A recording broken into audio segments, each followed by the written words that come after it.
Hi, my name is Shauna Thomas, and today I will be talking to you about the country of Japan. This project has given me the opportunity to explore its beautiful culture and food, and I'm going to start off with a quick summary of the history of Japan. Japanese immigration into America was at an all-time high during the late 1800s. Unfortunately, prejudice against the Japanese heightened during World War II because Japan attacked Pearl Harbor, and a lot of Japanese people were relocated into war camps in America.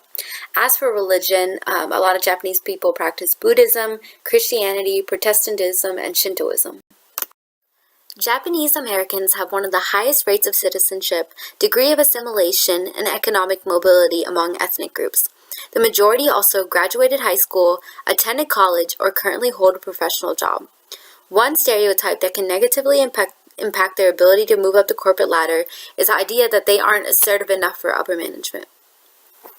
Geography-wise, Japan is an island that's surrounded by the sea, so naturally the majority of their diet will include seafood. They also have to overcome the obstacle of having few mineral resources due to a mountainous geography and a rugged coastline. In Japanese culture, health beliefs are often associated with religion and balance. They also use a variety of different natural herbs and medicines in order to stimulate the immune system. Death from overworking is common in Japan, so stress reduction is an important component of their culture.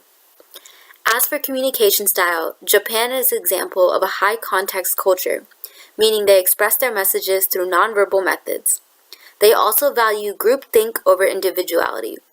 When Japanese place themselves in a social position, they choose to identify themselves in terms of frame rather than attribute, meaning they would rather identify themselves as an employee of a company rather than their individual job, such as an engineer or a journalist. Common foods in this culture include core and secondary foods, as well as flavor principles. A typical Japanese meal consists of rice, miso soup, pickled vegetables, and fish or meat. The Japanese also take pride in their noodles and seafood. Secondary foods include beef, pork, dairy foods, fresh fruits, and vegetables. These are not eaten on a daily basis because they may be too expensive or are not in season. Additional foods that are often used to enhance flavor include sugar, shoyu, and vinegar. These are typical seasoning mixtures that are common in Japan and are often used in combination. The Japanese frequently eat 3 meals and 1 snack a day. Breakfast and lunch are often light and consist of soup with one side. Soup is a main staple in Japanese culture and is included in almost every meal. Side dishes can be interchanged with other substitutes depending on convenience. Snacks include crackers and fruits, but dessert is not common in Japan. As for dinner, the Japanese commonly have soup with 3 sides. The people of Japan have a variety of unique cooking styles. A few ways they prepare food is through broiling, grilling, steaming, simmering, and deep frying. They also combine their foods with thick sauces and dressings in order to enhance their flavor. They also have a variety of traditional foods.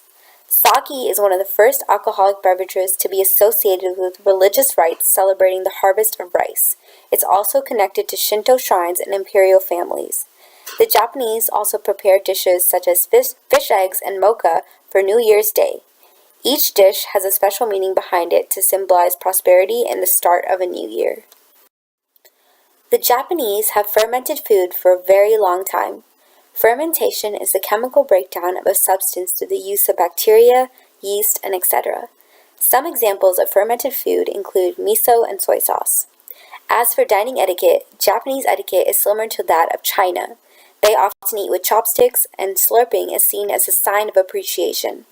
They also typically eat on the floor and pour drinks for each other out of respect. It's also common in Asian culture to play drinking games and sing karaoke. The Japanese believe that certain paired foods, such as cherries and milk, can cause illness, and foods such as pickled plums and porridges can help aid an individual in recovering from illness and constipation. Some of the common health problems in Japan include cancer, type 2 diabetes, obesity, and heart disease. These are some of the leading causes of death for Japanese people. This is due to a higher intake of cholesterol and animal fat and a lower intake of fiber and omega-3. They also tend to have excess sodium intake and decreased intake of certain vitamins that are essential. Although their death rates are lower than death rates for Americans, Japanese people still suffer from diseases that Americans also suffer from due to a poor diet. This issue is heightened for Japanese Americans because they assimilate and adopt the American diet.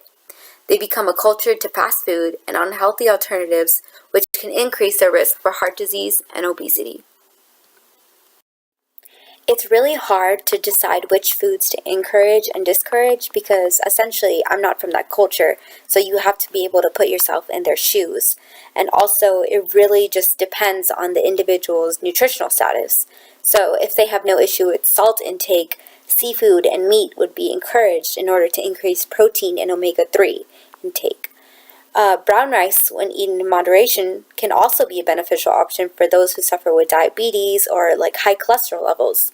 Fresh fruits and vegetables should also be encouraged in order to increase fiber intake. From studying Japanese culture, one can tell that their salt intake is extremely high.